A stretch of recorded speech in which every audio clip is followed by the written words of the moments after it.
یہ چیزیں نشاندہی کر رہی ہیں ناظرین کہ نون لیگ کے تھرو یہ کہلوایا جا رہا ہے کہ عمران خان درخواست دیں تو ہم ان کو بنی گالہ شفٹ کر دیتے ہیں۔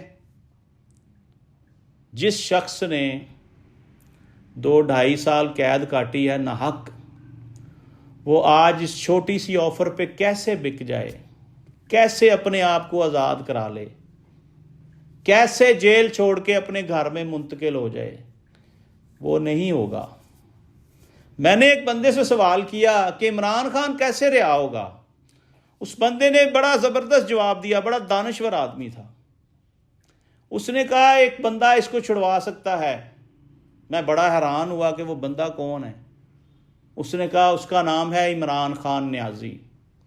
یہ وہ واحد شخص ہے جو امت مسلمہ کا لیڈر ہے، جو پاکستان کی 25 کروڑ عوام کے دلوں میں دھڑکتا ہے۔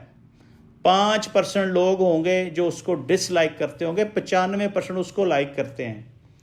اور اس نے یہ بھی کہا کہ دور اسی کا آنے والا ہے، یہ تکلیف کے بعد ہے، جو اندھیرے کے بعد روشنی ہوتی ہے نا، اب آپ اس روشنی کا وقت کا انتظار کریں، روشنی ہونے والی ہے، اندھیرا ختم ہونے